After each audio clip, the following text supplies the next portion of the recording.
Honeymoons are meant to be a time of joy, romance, and unforgettable memories. But for some couples, these dream vacations have turned into unimaginable nightmares. Across the world, newlyweds have faced sudden tragedies that cut their celebrations short, leaving families and friends in shock. From freak accidents to mysterious circumstances, these honeymoon deaths serve as chilling reminders that life can change in an instant, even at the very moment when happiness should be at its peak.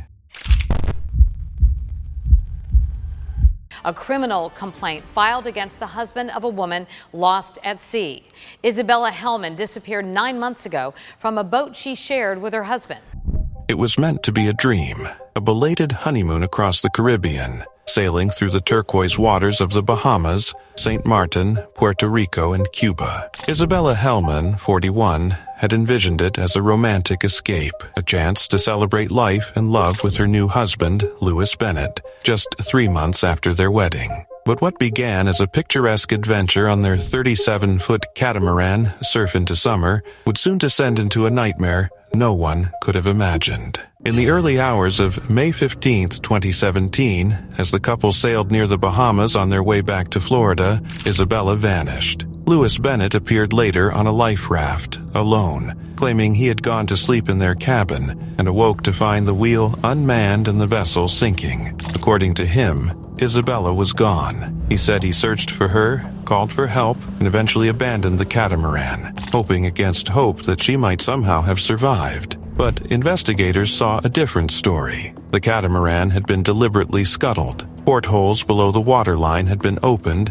and the twin hulls showed signs of damage caused from the inside. Evidence suggested that Isabella's disappearance wasn't a tragic accident. It was a calculated act that ended her life. Adding to the dark portrait, authorities found Bennett in possession of $100,000 worth of coins reportedly stolen from a yacht he had worked on the previous year. For months, he maintained his innocence, insisting he had no idea what had happened to his wife. He traveled from Florida to Cuba, clinging to the hope that Isabella might have been rescued. He even filed in court to have her declared dead, a move that would have given him control over her possessions. But the judge rejected it.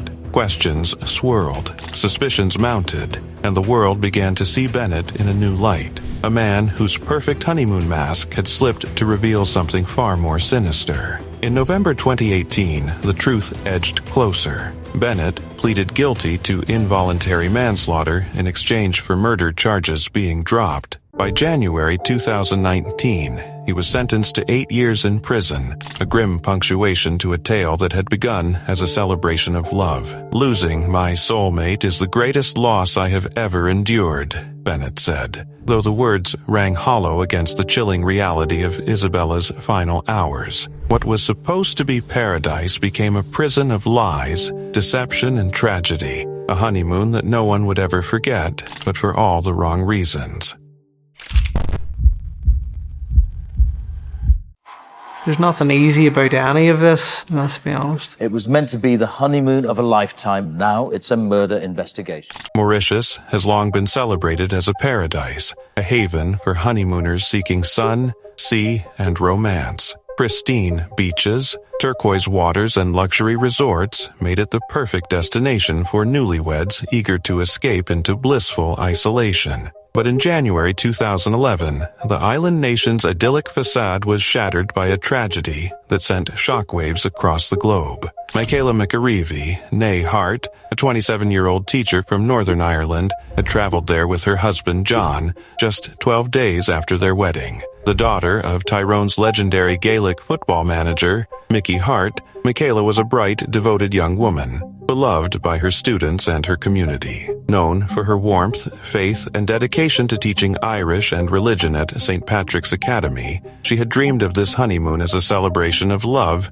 and a brief escape from the pressures of her public life. But paradise would turn to nightmare. On the afternoon of January 10, 2011, Michaela left the couple's hotel room at the Legends Hotel in Grand Gobe to fetch chocolates. She never returned. Minutes later, John made a discovery that would haunt him forever. Michaela's lifeless body, lying in the bath, water still running. Her life violently and abruptly ended. Investigators later determined she had been strangled. The news rippled across Mauritius and the world. This was the first recorded murder of a tourist in the country. Shock and fear spread through what was usually a carefree tourist haven, and international media descended upon the island, desperate for answers to a story that seemed almost unreal. The investigation was immediate and intense. 3 hotel employees were arrested and accused of Michaela's murder, including Avinash Tribhuwoon, Sandeep Munia, and Raj Thikoi. The trial gripped headlines for months. From the outset, the case was marred by controversy. Claims emerged that suspects were subjected to coercion and physical abuse, pressured into confessions that later proved unreliable. Evidence was contradictory. Witness accounts conflicted, and forensic examinations, including DNA tests conducted by experts from England, found no trace of the accused at the scene. The investigation seemed as clouded and turbulent as the waters that had surrounded Michaela's final moments. The trial itself dragged on for 8 harrowing weeks. The jury was reminded repeatedly to focus solely on the facts, not the international attention, not the impact on Mauritius's reputation as a tourist destination. After 2 hours of deliberation, the verdict came. The accused were found not guilty. For the Macarivi and Harte families, it was a devastating blow. Justice, it seemed, had slipped through their fingers, leaving grief, frustration, and unanswered questions in its wake. The families publicly expressed their desolation, calling the weeks-long ordeal 7 harrowing weeks that left them with a sense of devastation they could hardly put into words. Michaela's funeral in Ireland was a poignant testament to the life she had lived and the love she had inspired. Thousands attended, from political leaders to sporting icons, including President of Ireland Mary McAleese, Northern Ireland's First Minister Peter Robinson, and Sinn Féin's Martin McGuinness. Her wake was a mixture of profound mourning and quiet admiration for a young woman who had dedicated her life to others, a stark contrast to the brutality of her untimely death. Simultaneously in Mauritius, special masses were held, and the nation grappled with the weight of what had occurred on its shores. In the years that followed, the case never truly closed. Calls for accountability reverberated internationally. The Mauritian government launched multiple inquiries. New investigation teams were set up, and additional evidence was examined, including over 350 DNA samples sent to labs in France. In 2015, the Macarivi family received a settlement from the Legends Hotel, a financial acknowledgement of the tragedy, but one that could never replace Michaela. Even in 2020 and 2021, renewed investigations were launched, coinciding with diplomatic discussions and technical assistance offered by Irish authorities. Rumors and shocking twists continued to surface, including the mysterious death of Raj Thikoi, a former suspect, in 2021 under circumstances still under investigation. Today, more than a decade later, Michaela's murder remains shrouded in mystery. Each unanswered question, every lead that went cold, underscores the fragility of life and how quickly paradise can turn into horror. For many women, a honeymoon is a dream come true, a promise of love and a lifetime together. But for Helga Conrad, it would last only a few hours. On Friday, October 13th, 1972, the 19-year-old German bride's life ended in a way so shocking it shook Edinburgh to its core. Helga had eloped with Ernest Dumoulin, a 21-year-old Dutchman, defying her parents' objections to their whirlwind romance. The couple tied the knot at a registry office and moved to a modest lodging house in the Scottish capital, eager to begin their life together. That night, the newlyweds strolled along the cliffs of Salisbury Crags, perhaps imagining a romantic moment beneath the stars. But paradise quickly turned into horror. Hours after exchanging vows, Helga tumbled 100 feet down the cliff and was found lifeless by a passerby. Ernest claimed she had slipped, a tragic accident during a quiet walk. Yet the truth would soon emerge in a series of chilling revelations.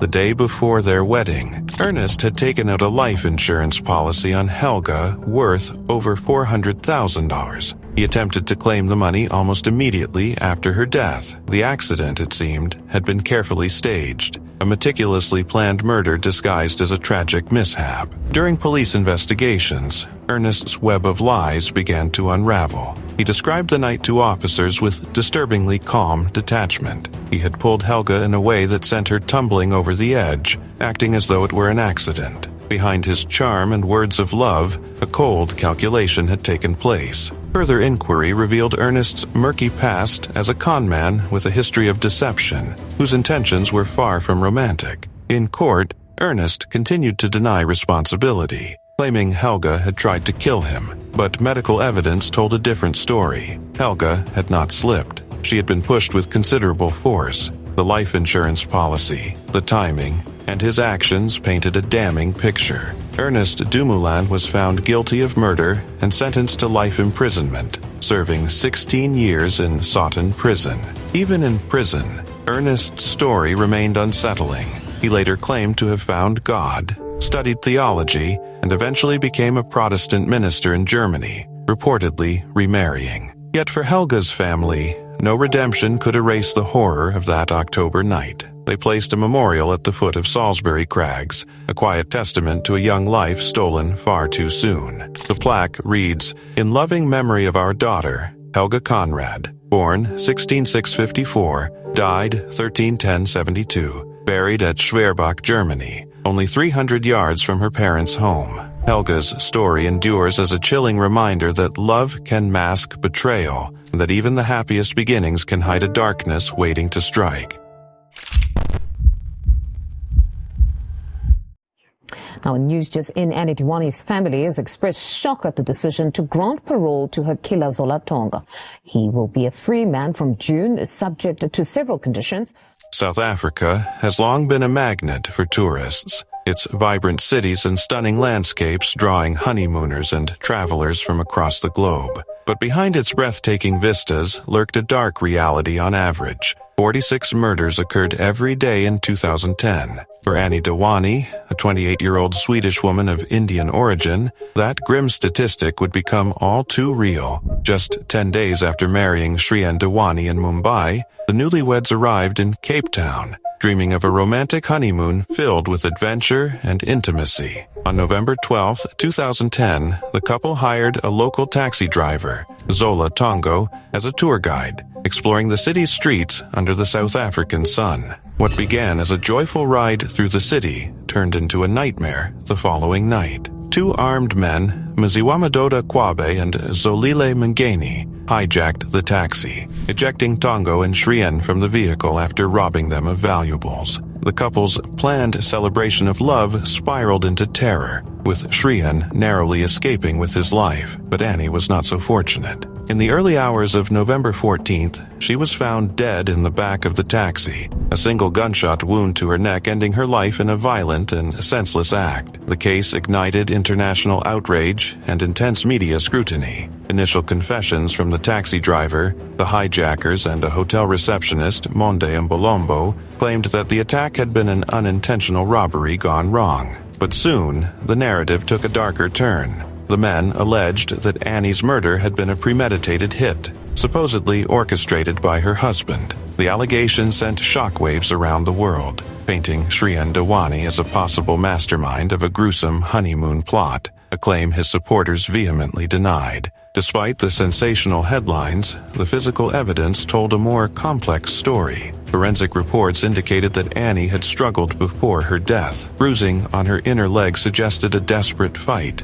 and the trajectory of the bullet through her hand and neck confirmed she had tried to defend herself. Over the following months, arrests, confessions, and shifting testimonies created a tangled web of suspicion, manipulation, and legal maneuvering. Tongo and Kwabe eventually pleaded guilty in exchange for reduced sentences, while Mngeni was convicted and sentenced to life in prison. Shrien Dewani, after a protracted extradition and trial, was ultimately acquitted, as no concrete evidence tied him to the murder. Annie's death left a gaping void for her family and friends, her dreams of love and a new life extinguished in an instant. Her body was returned to Sweden, and 6 months later, in accordance with Hindu customs, her ashes were scattered in her favorite part of Vänern Lake near Maristad, a quiet testament to a life stolen far too soon. Even years later, the story of Annie Dewani's murder remains a haunting reminder of how quickly paradise can collapse into a nightmare. A honeymoon meant to celebrate love and new beginnings became a shocking illustration of the world's cruelty, a violent intersection of fate, crime, and human malice. For her family, the grief has never fully lifted. For the world, it serves as a chilling warning that even in the most beautiful places, danger can lurk where it is least expected. Ben and Catherine Mullany were a couple with bright futures, bound together not only by love, but by ambition. Ben, a determined and focused young man from East Alifera, Wales, was in his 3rd year of physiotherapy studies, eager to make a difference in the lives of his future patients. Catherine, only a few miles from her husband's childhood home, was training to be a general practitioner, devoted to the care of children as a pediatrician. They had known each other for years, their friendship blossoming into love, and in the summer of 2008, they finally took the step they had both long dreamed of, marriage. On July 12, 2008, under the vaulted ceilings of St. John the Evangelist Church in Sillibabil, the couple exchanged vows. The ceremony was bathed in sunlight, filled with laughter and the quiet hope of families who had watched them grow. Friends and loved ones toasted to their union, unaware that only 2 days later, the young couple would board a plane to Antigua, carrying dreams of a honeymoon steeped in romance, adventure, and the carefree joy of newlywed life. Arriving on the island, the Mullanys checked into the Cocos Hotel, a luxury retreat nestled along Antigua's golden sands. The days were spent in bliss, wandering hand in hand along the shoreline, watching sunsets bleed into the horizon, savoring moments of intimacy and laughter. Their futures felt limitless, their love untouchable. But paradise, as it often does, concealed darkness beneath its sun-soaked veneer. On the night of July 26, 2008, the night before they were scheduled to return to Wales, that darkness revealed itself. In the quiet of their luxury cottage, armed men, A.V. Howell and Caniel Martin, forced their way in. What should have been a safe haven became a chamber of terror. Catherine was shot in the head, her life extinguished instantly, her dreams, laughter, and future stolen in a heartbeat. Ben, struck in the neck, was thrown into a desperate fight for survival. Blood soaked the sheets, fear and disbelief collided in his mind, and yet he clung to consciousness, murmuring, signaling for help as chaos engulfed him. He was airlifted back to Wales, but even the desperate care of doctors, the prayers of his family, and the fragile hope that he might survive could not save him. On August 3, 2008, just a week after his wife had been taken from him, Ben's life slipped away, leaving behind grief too vast for words, and a family shattered by unimaginable loss. The couple,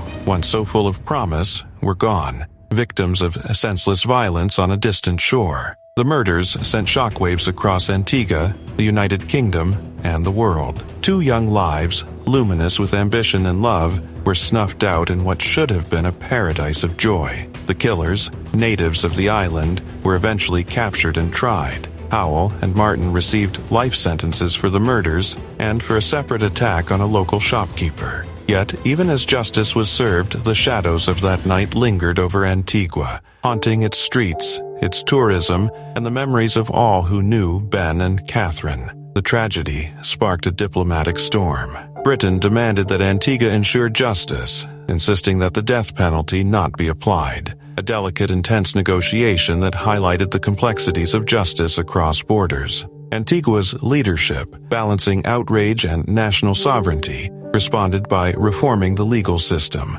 Stop-and-search powers were expanded, surveillance cameras installed, and stricter sentencing laws enacted for violent crimes, particularly those involving firearms. The idyllic beaches now bore the weight of grief and vigilance, a permanent reminder of the Mullanys' fate. The families of Ben and Catherine poured their grief into action, establishing the Mullany Fund to support aspiring British students of medicine and physiotherapy. The Duchess of York lent her patronage, helping ensure that something beautiful, a legacy of learning, service, and hope, would rise from the ruins of tragedy. The couple's funeral, attended by nearly 1,000 mourners, including Sarah, Duchess of York, was a solemn testament to the lives they had lived and the love they had shared, leaving a mark on everyone who knew them. Even years later, the story of Ben and Catherine Mullany resonates with a haunting intensity. It is a tale of love brutally cut short, of innocence destroyed under the tropical sun, and of the fragile illusion that paradise can protect us from the world's darkness.